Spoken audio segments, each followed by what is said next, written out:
His Excellency, Dr. William Samoei Ruto, CGH, President of the Republic of Kenya and Commander-in-Chief of the Kenya Defense Forces, the Prime Cabinet Secretary, Speakers of the National Assembly and Senate, Cabinet Secretaries, Principal Secretaries, representatives of the judiciary, chairpersons, commissioners, and CEOs of constitutional commissions and independent offices, county governors, and all county representatives, chairpersons, CEOs, MDs of state corporations, representatives of the diplomatic community, civil society and trade unions, representatives of professional bodies and the academia, the Fourth Estate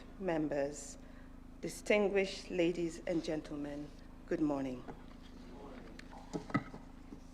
It's my great honor and privilege to welcome you all to the official closing ceremony of the National Performance and Productivity Conference 2026. On behalf of the organizing committee, I extend our heartfelt appreciation to all distinguished delegates who gathered here for the 3 days and whose active participation and valuable contributions have made this inaugural conference a resounding success. Your Excellency and distinguished guests, we have engaged in very rich and thought-provoking discussions under the theme Productivity for Fiscal Sustainability and Efficient Service Delivery. This conference has provided us with a unique platform for constructive dialogue on the reforms required to strengthen productivity and performance across our public institutions. Through these engagements, one message has emerged clearly. Productivity is not merely an economic indicator. It is a strategic national priority that must inform how we allocate resources, manage talent, embrace innovation, deploy technology, and deliver services to our citizens. Your Excellency, our deliberations have reaffirmed that sustained improvements in productivity are essential for accelerating economic growth, enhancing fiscal sustainability, and strengthening public sector effectiveness, thus improving the quality of life for all Kenyans. As we conclude this conference, we do so with renewed commitment and a shared sense of purpose. The insights, the recommendations, and the resolutions generated over the last 2 days must now be translated into concrete actions, measurable reforms, and lasting institutional change. Success will ultimately be measured not by the quality of our discussions, as we have been saying the last 2 days, but by the impact of the actions that will follow.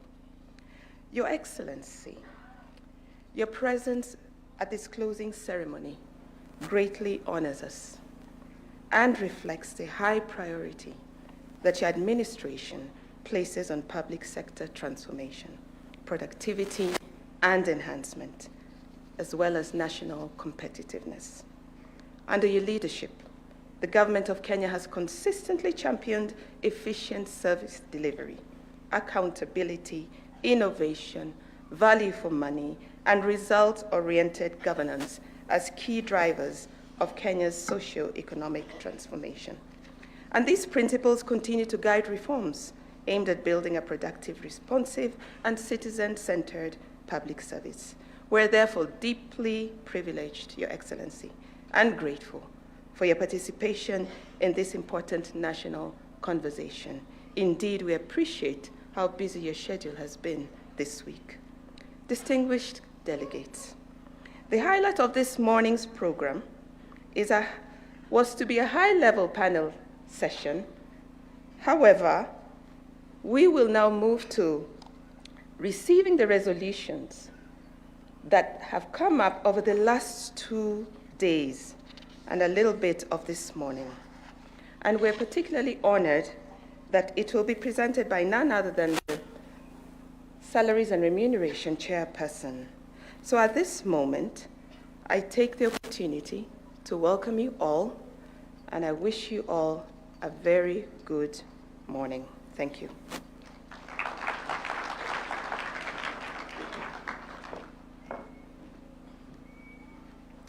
As articulated by the Vice Chair, it is now my honor to invite the Chairperson of Salaries and Remuneration Commission, Mr. Sami Sepkonj, to make his speech and also deliver the resolution. A clap for him, please.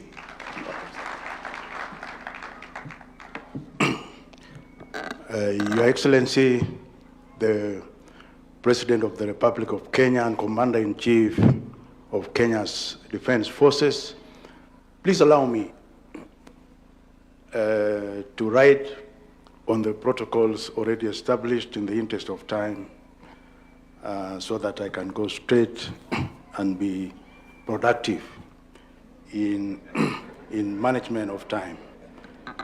Number two, Your Excellency, allow me also to thank you, really in a special way, because as my Vice Chair said, we have been monitoring your activities over the last few weeks, and it's really a big honor that you found a few minutes to come and preside over the final day of this conference. We don't take it for granted. It is really special, not just for SRC, but for everyone here gathered today. Your Excellency, I want to confirm that the last 2 days, we have engaged not just as Kenya, but as Africa and across the world. Because in the document I'm going to read, we have input from all of government, both national and county levels, as evidenced by the presence of the COG chair here this morning. We have the judiciary.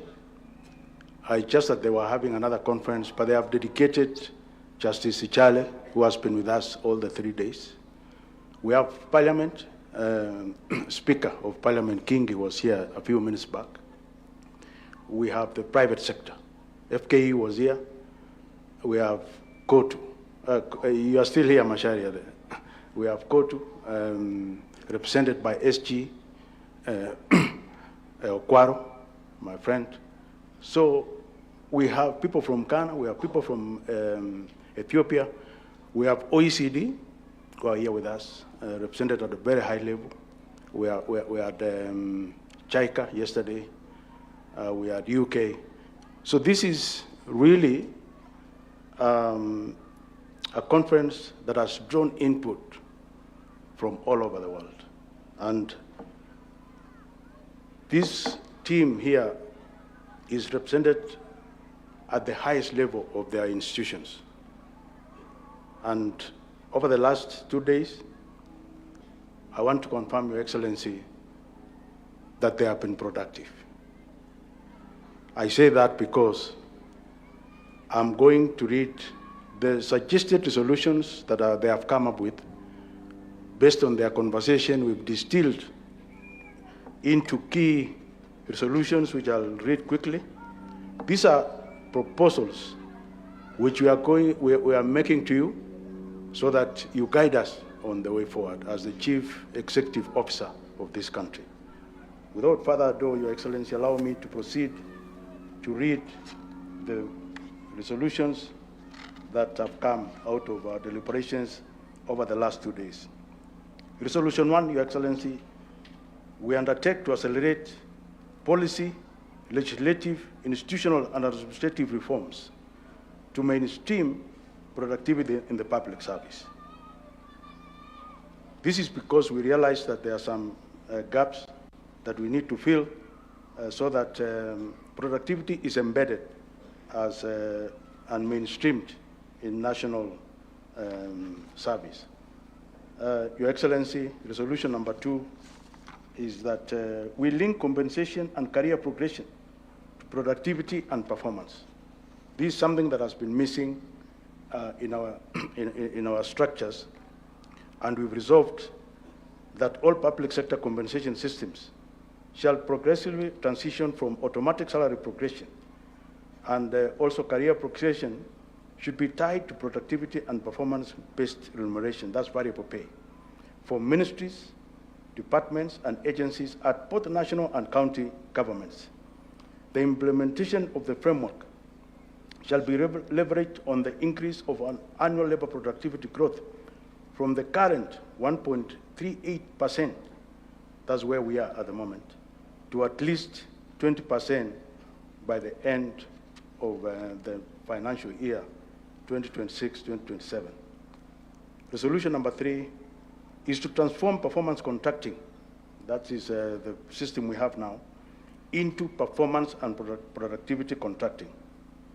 And we have resolved that the government shall re-engineer the existing performance contracting framework and increase the weighting of productivity indicators. Right now it's sitting at 3% to at least 50% by June 2028, with the objective of institutionalizing productivity-driven public service, accelerating labor productivity growth, improving service delivery outcomes, strengthening fiscal sustainability, enhancing citizen satisfaction, that's key, and supporting Kenya's transformation into a globally competitive economy.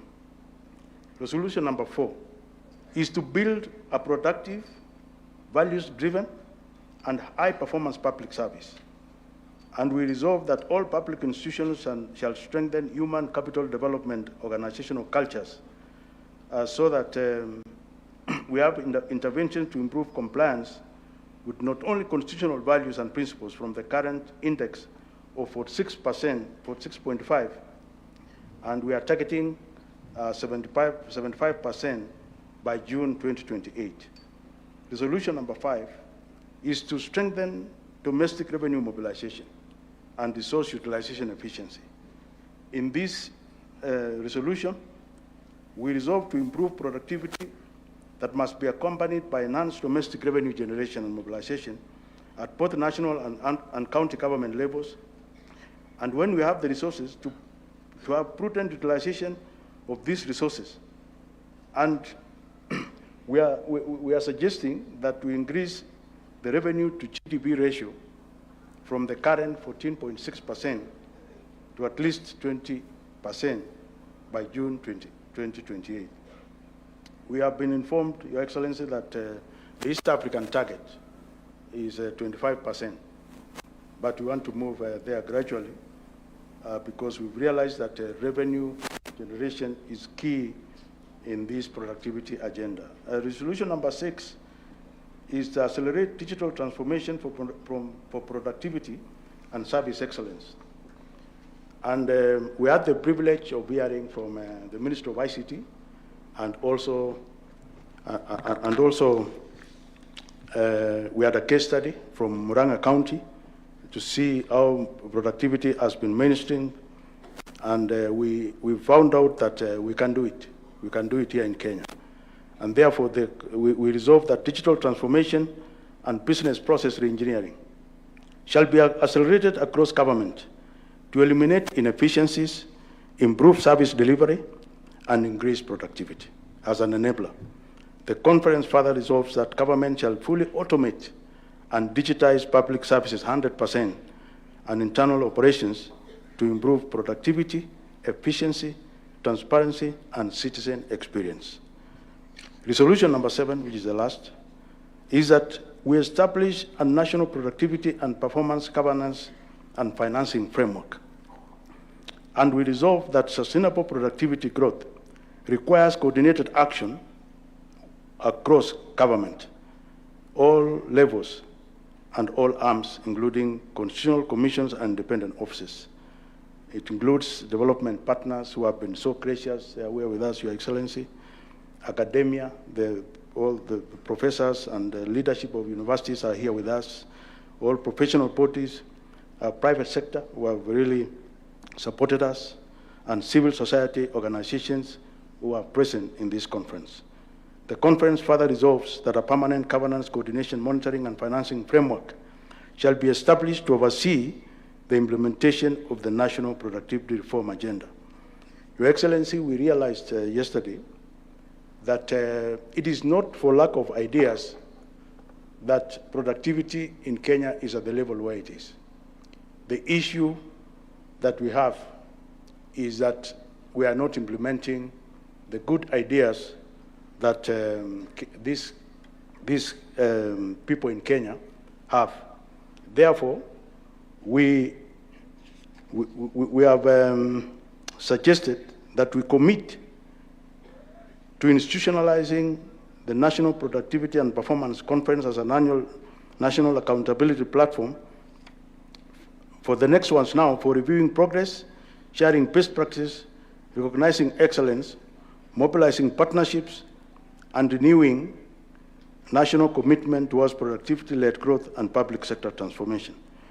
And call upon all arms of government, constitutional commissions, independent offices, development partners, all the people I had mentioned earlier, for a whole of society approach towards building a high-performing, productive, innovative, and accountable public service that delivers fiscal sustainability, quality public services, economic transformation, inclusive growth, and shared prosperity for all Kenyans.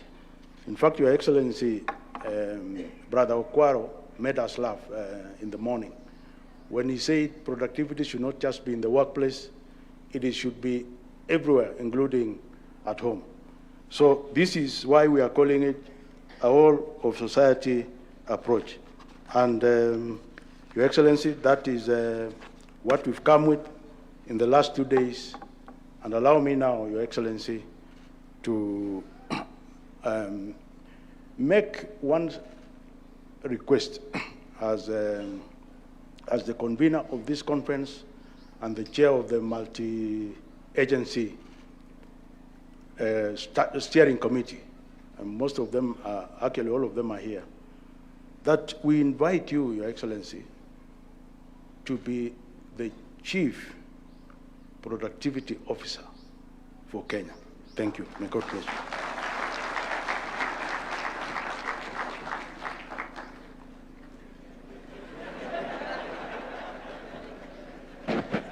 Another round of applause for the chair.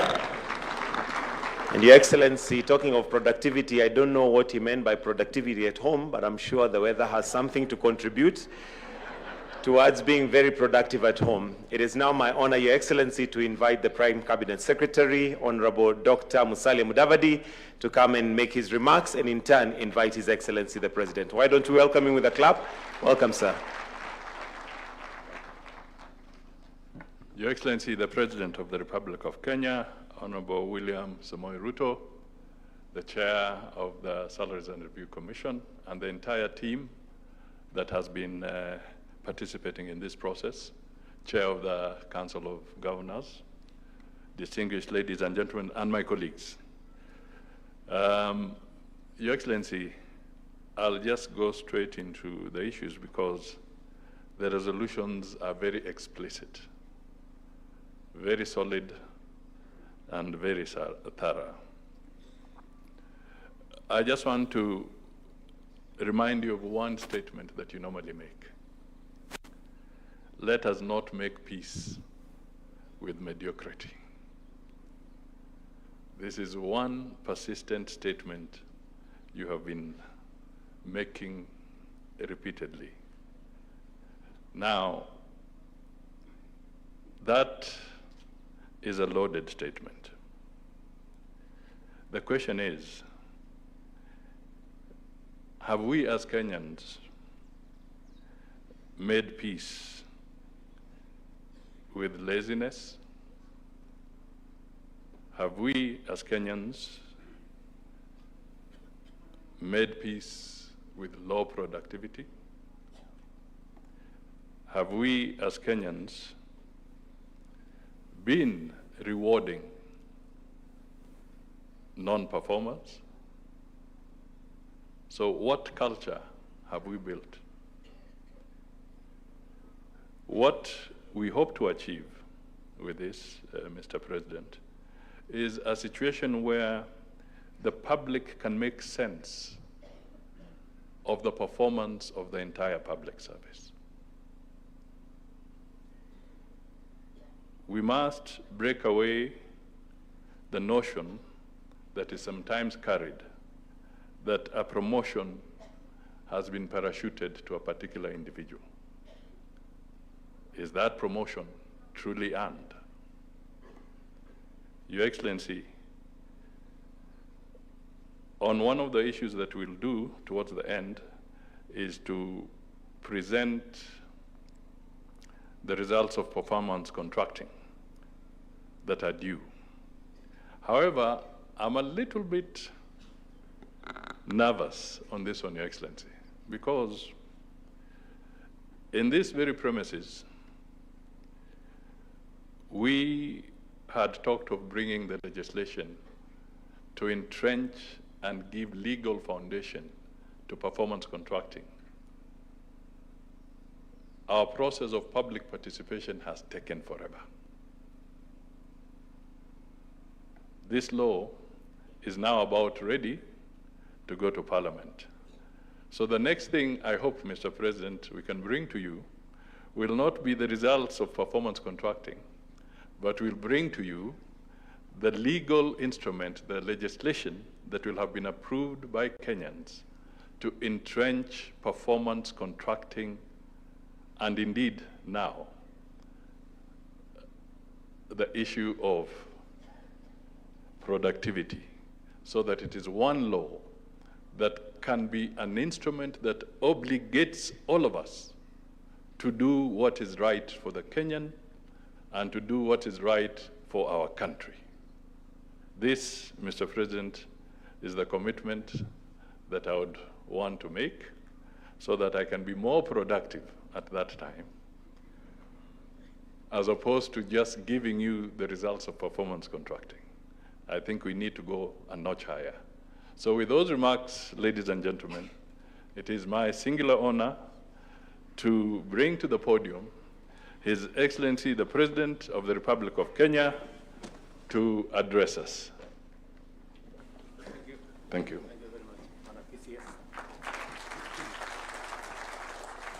Thank you very much, Bwana PCS. Please, let's take our seats. And good morning. Hamjambo. Thank you very much.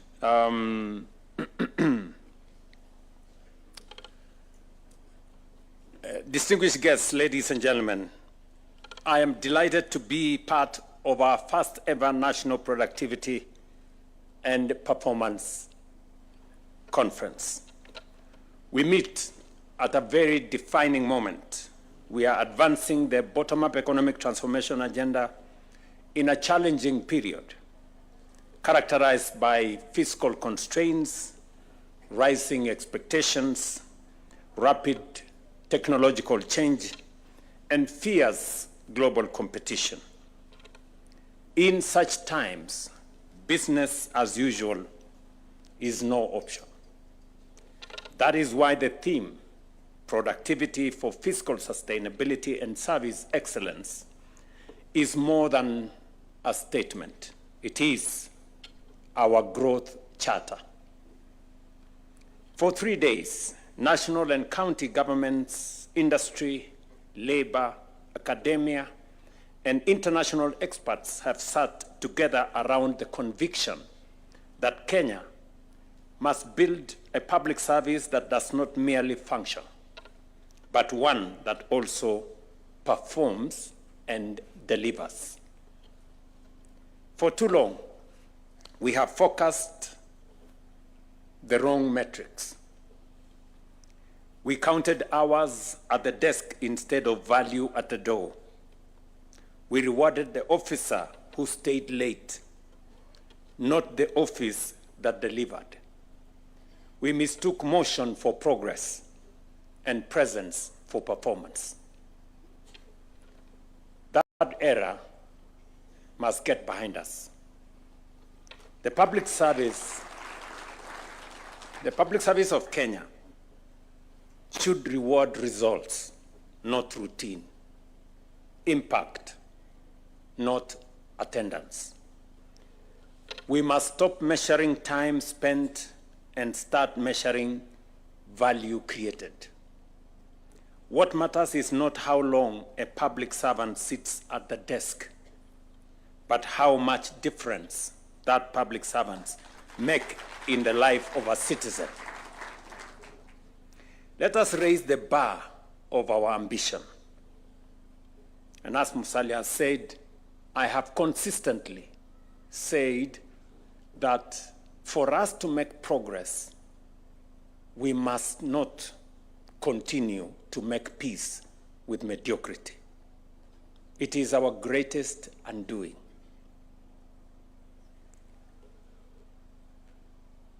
Let us measure ourselves against the very best in the world.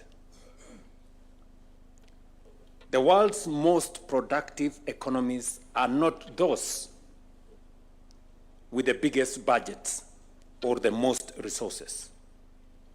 They are those that derive the greatest value from every hour.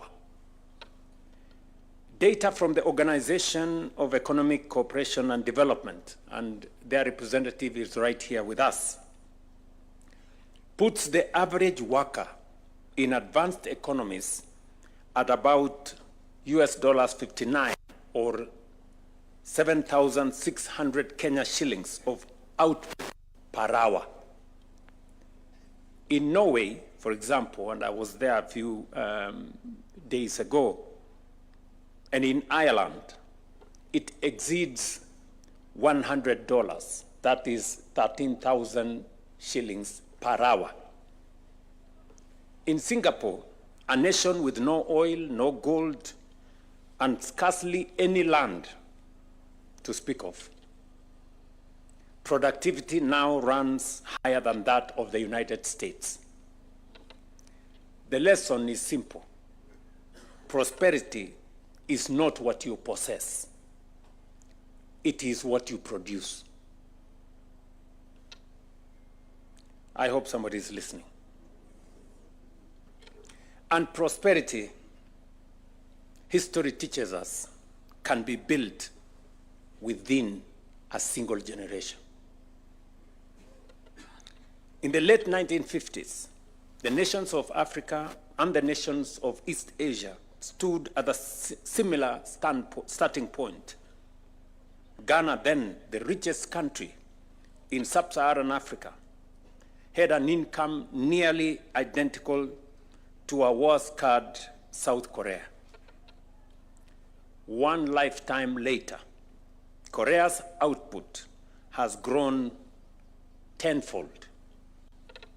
It transformed itself from one of the world's poorest and most aid-dependent nations into a donor nation, becoming the first country in history to move from aid recipient to aid donor in one generation.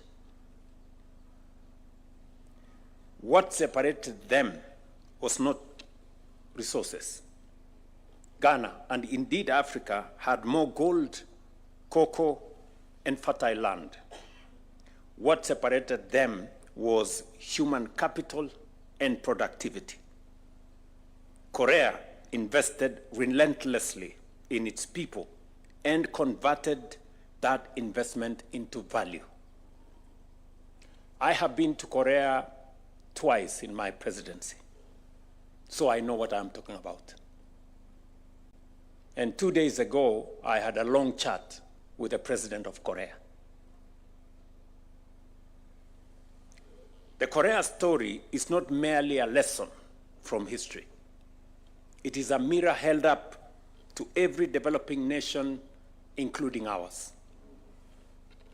Across Africa, productivity grows at barely 1%, maybe at best 1.5% a year, while Asia grows at 3% to 4%. 12 million young Africans enter the labor market every year, with barely 3 million formal jobs awaiting them. No continent can shoulder that weight on stagnant output. Africa will not be lifted by the abundance of its resources, and we have huge resources. We have the largest reserves of natural resources. We have vast reserves of energy resources, including renewable energy. We have huge opportunities for value addition, value creation, but this continent of ours will be lifted by the productivity of its people. Nowhere is this challenge more urgent than here at home. A Kenyan worker's productivity today averages $7,750 or 1 million shillings a year, placing us at number 142 out of 189 nations. Think about that. Think about it for a moment. We rank in the bottom quarter globally in terms of productivity. The challenge becomes even clearer when we look within our own borders. A private sector worker produces more than 3 times what the public sector counterpart produces. That tells you how much work we have to do to meet our aspirations. And for the record, I juggled with delegating my attendance of this meeting because I had so many competing interests for my time. But I said I will not delegate this one because I needed to come here. Because what we are discussing here is so consequential, so important to us as a nation. And we need to speak to one another candidly as a nation. And this is not an indictment on ourselves. Kenyans are among the most enterprising, ingenious, and hardworking people anywhere in the world. It is the problem of our systems. And the systems, unlike fate, are within our power to change. Yes. We are not condemned to be this way. We can change. And we will change. And we must change. Because on that truth rests our future. I have declared that Kenya will become a first world economy in our lifetime, and I believe it. I say it again here without an iota of doubt. Kenya will become a first world country in our lifetime. It is inevitable, it is unstoppable, it is irreversible, it will happen. But let's be honest about what that promise demands. You cannot reach a first world destination on a third-rate productivity. A first world economy is built by first-rate output per worker, per hour, and per shilling. Productivity is not one chapter of that dream. It is the book. If productivity is the destination, then in my assessment and opinion, there are 5 levers we must pull without hesitation. Our human capital, centralized merit, onboard technology, bring our counties on board, and have and national, everybody involved mobilization. If our people are the source of our productivity, then our first investment must be in the people. The development of our human capital must be our first and most urgent priority. Korea's roadmap is ours.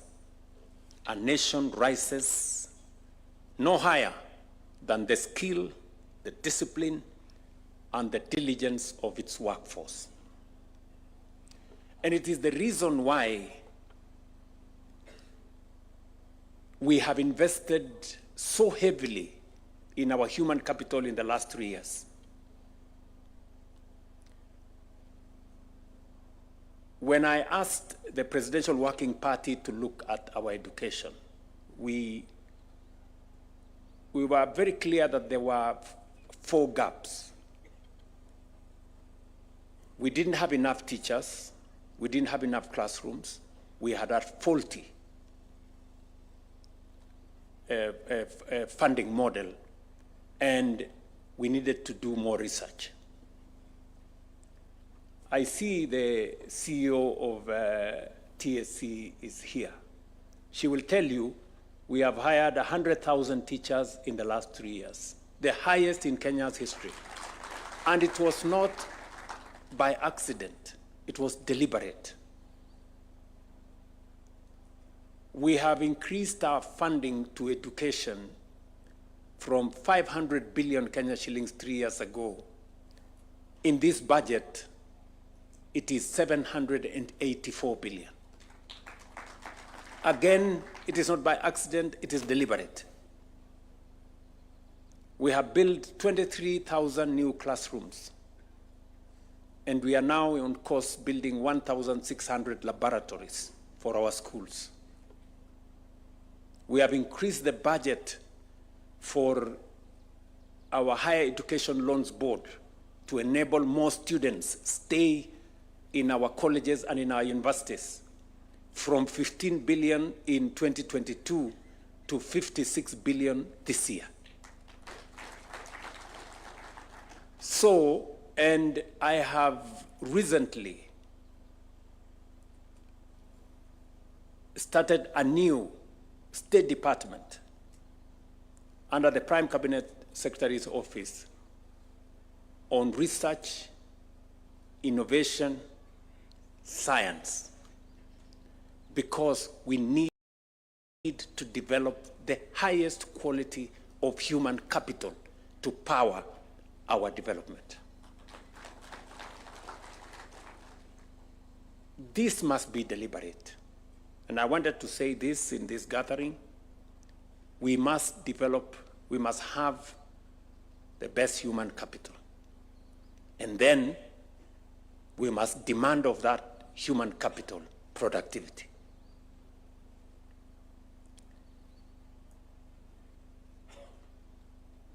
And if you look at the history of Korea, the investment in their education, and part of the reason why I traveled to Korea twice is because we are building with them the Kenya Advanced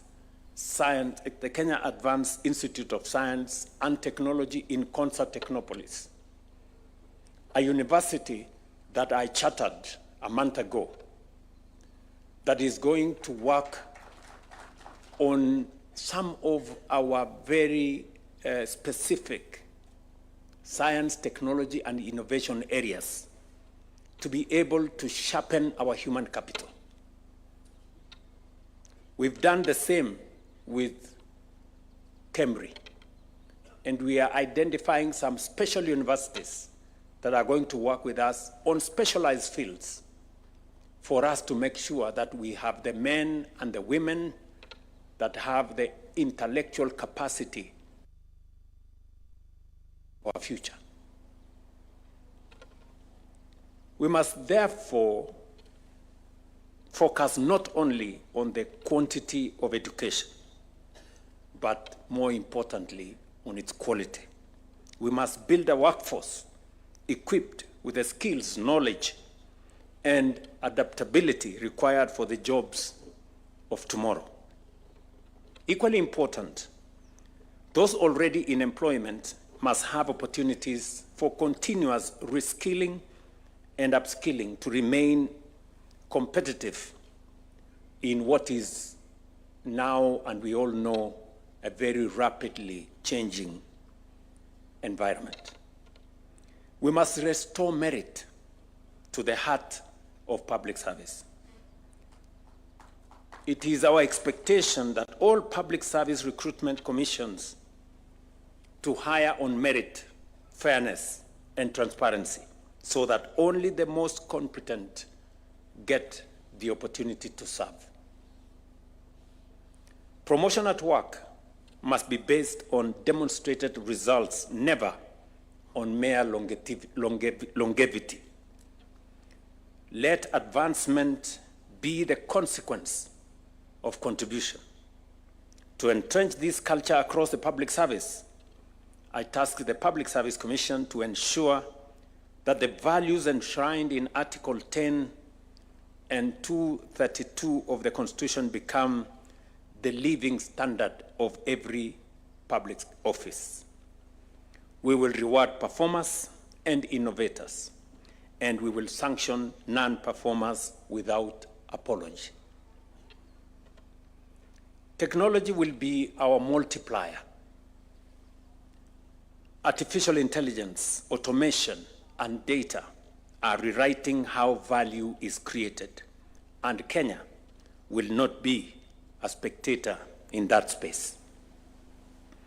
We will invest in digital infrastructure and a leaner, faster, citizen-centered service.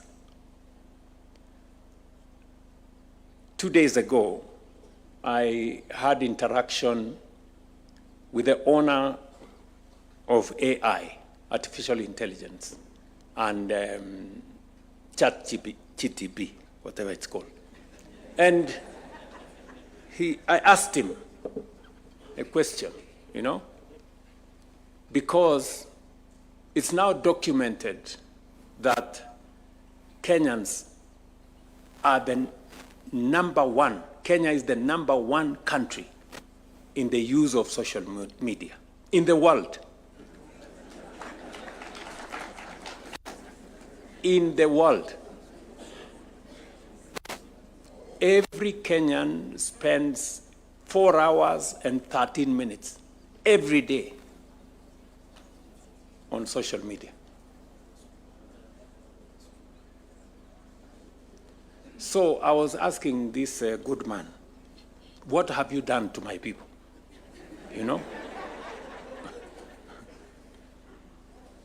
And we agreed with him that we are not going to be mere consumers of his platform. We must be co-creators, and we must begin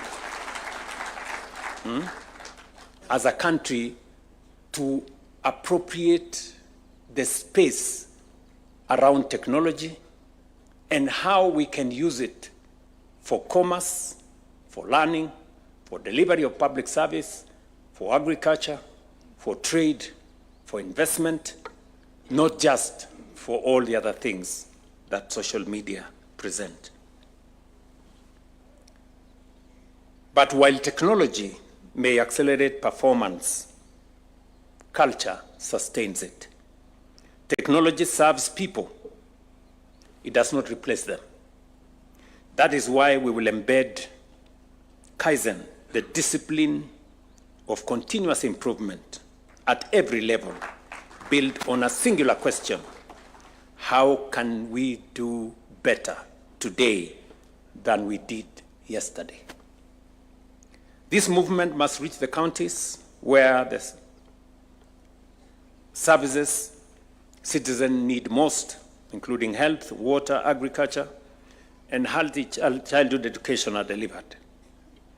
I urge my good brother Abdullahi and the county governments to mainstream productivity, to benchmark relentlessly against one another, and through the Council of Governors to adopt a county productivity framework. And the Commission and the Steering Committee should work with them. And it should be a whole of society effort. Just as Kenya once mobilized around universal education, infrastructure, and digital inclusion, we must now mobilize government, private sector, labor, and academia together around productivity. Ladies and gentlemen, today we adopt a bold productivity reform agenda. We will re-engineer performance management to measure results, not activity. We will invest in human capital and transform the culture of service. We will tie reward directly to productivity, and we will marry fiscal discipline to productivity so that every shilling collected from taxpayers generates maximum value. We will harness technology under a one government data-driven approach, and we will build the governance and financing necessary to sustain delivery. I have listened very carefully to the chairman of the Salaries and Remuneration Commission, and he has said something very profound about moving our revenue as a percentage of GDP from 14.5% today to 20%. Mr. Chairman, I want to persuade you, we move it to 25%. We can do it. We can do it. Revenue as a result of GDP in OECD countries, my friend is here, is on average 35. The highest, I think, is 45. We are at 14. I mean, we cannot develop this country that way. And let me persuade you to look at things a bit differently. Many people did not believe that we have resources that we can use, Kenyan resources that we can use to drive some of our most consequential infrastructure development. You know, many people thought for us to do any consequential development in Kenya, we have to go to the World Bank or IMF or banks or borrow from friends or get bilateral loans or things like those. Let me give you one example that is real in Kenya. We have built 300,000 housing units. We have built 480 modern markets, and we are building hostels for 180,000 college and university students in Kenya at a cost of $9 billion. Not a single shilling has been borrowed from anywhere. It's all our national resources. It's all our money. I mean, somebody will ask, where was all this money? We just mobilized it. Us, the people working, you know, with just 1.5%, we have mobilized resources that is transforming Kenya in a very, very fundamental way. Check the skyline of Nairobi. Check the skyline of every city, Eldoret, Mombasa, Kisumu, Kakamega, Thika, wherever. The skyline is changing. Not because we got some windfall from somewhere, because we were deliberate and intentional. So it is possible for us to do this. We just need the courage to do it. You know, the courage to do it. And if there was anybody who was in doubt as to what Kenya can achieve in a very short while, that doubt should be erased. We can do it. So when I say it is possible for us to transform this nation from where we are to a first world country in a generation, it's not talk, it's reality. It is what we can do. Yeah, it's what we can do. And that is why, Mr. Chairman, I wish I had more time for this meeting. But I will create, I have already told you, I am giving you and the steering committee an appointment for Monday, 3:30, because all the recommendations you have read here, we must implement each and every one of them. And I have also some ideas on how we need to do this. I have some ideas, yeah, because I've been thinking about them and how we move this country to the next level. Don't worry about all the other stories. I made up my mind a long time ago that we are going to change this country. It doesn't matter the consequences and all the other issues, because for far too long, we have made peace with mediocrity at the expense of our nation. There is absolutely no reason why Kenya is where we are today when our peers, Singapore, Korea, Malaysia, are in the first world. What the hell are we doing in being a third world country? Honestly, you know? And people want to make it, oh, it's okay, you know. It's not okay. It is not okay. We have too many people living in squalor. We have too many people who have no jobs. We have too many people who still sleep without a proper meal. We cannot continue this way. We have to change, and it is possible for us to do it. I want to persuade you that it is possible for us to change this nation. We have the resources to do it. We have the means to do it. We have the human capital to do it. And if what we have achieved in 3 years is anything to go by, we can achieve a lot more with the momentum we have built. I am very, very confident about the future of this nation. I will repeat again, good people, we must believe in ourselves. We must believe in our country as we believe in God. This we can do.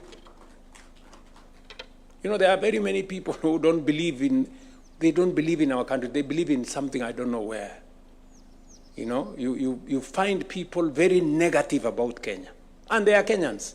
I'm wondering, so you want to belong to which place? You think who is going to give you their country? You hate yours, so that who will give you theirs? Nobody. If there is a problem in Kenya, let's fix it. It's our country. We must fix it. You know? Whatever it is that is there in Kenya. And I'm telling us as a people, let us work together. We must protect our country. We must focus on our development. And we must never allow things that take Kenya backwards, you know. I hear some people, you know, the other day I saw some people there saying, oh, we want to shut down the country. Or we want, you know. We will defend the right of everybody because we are a country that believes viciously in order. We are a civilized nation. We are an organized society. We believe in the rule of law. We protect everybody's right. It is right for every citizen who has an issue to petition or to protest, and we must protect their right to do so.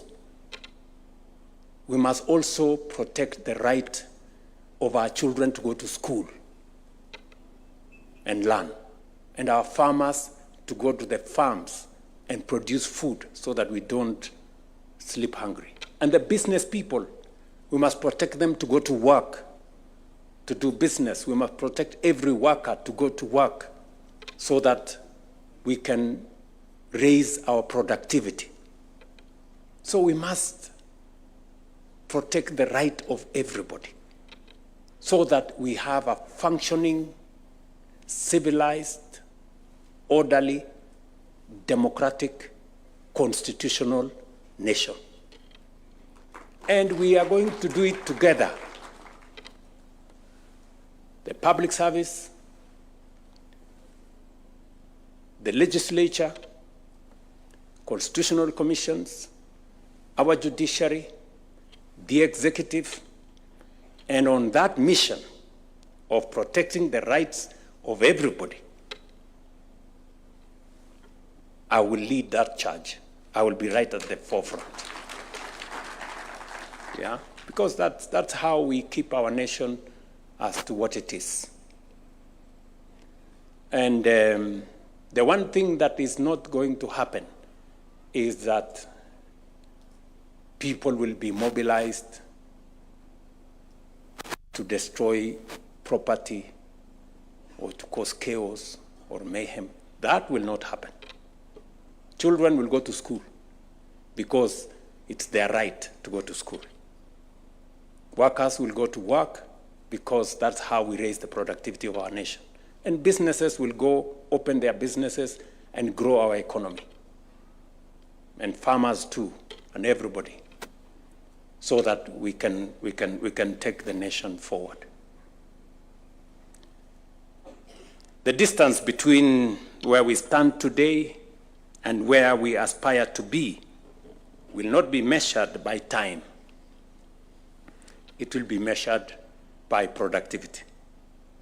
And if we commit ourselves to that task, then within our lifetime, Kenya will take its rightful place among the developed nations of the world. I believe it. It will happen. And I want to encourage you that we walk together this journey. So, Mr. Chairman and your steering committee, 3:30 on Monday. Asanteni sana. Thank you, Your Excellency. With your permission, Your Excellency, I'd want us to transition to the award ceremony. So we'll request that you remain on. National Government Coordination, Ahmed Abdusalan, to come and run this session, and also invite the Chair SRC together with PCS to flank His Excellency as we now progress to the award ceremony.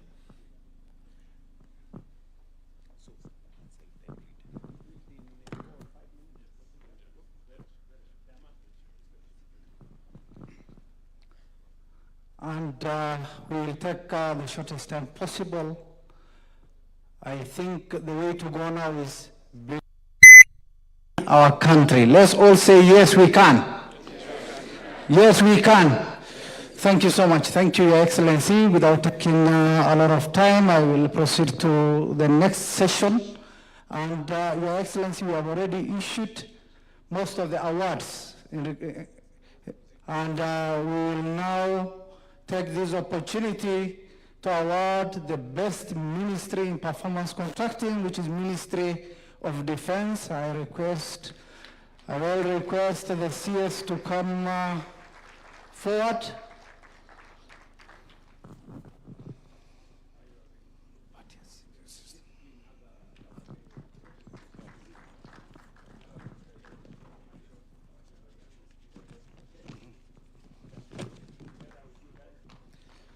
I will request also the CS represented by PSS MSE, Ministry of Cooperative and Micro, Small and Medium Enterprise, which is the most improved ministry to come forward and take her award.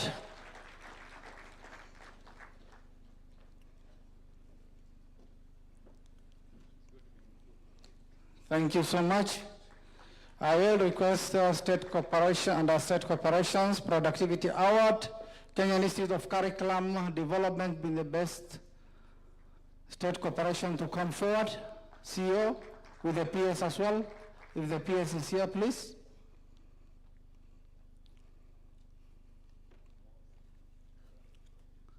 Come forward, please. Under the Wage Bill Award, I will request under State Corporation, Tomboya University. Come forward, please.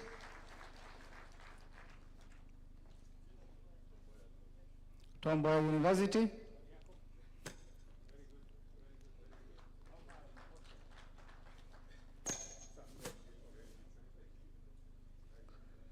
Thank you, Your Excellency, and this brings us to the end of this session. Thank you so much. The last item, Your Excellency, on our agenda is just a gift that will be presented to His Excellency by the Chair SRC. If we can just present the gift, after which we will then end with the national anthem. A clap for the gift from His Excellency and also for his determination in ensuring this happens. I request that we all be upstanding as we now come to the close of this session with the national anthem. The anthem.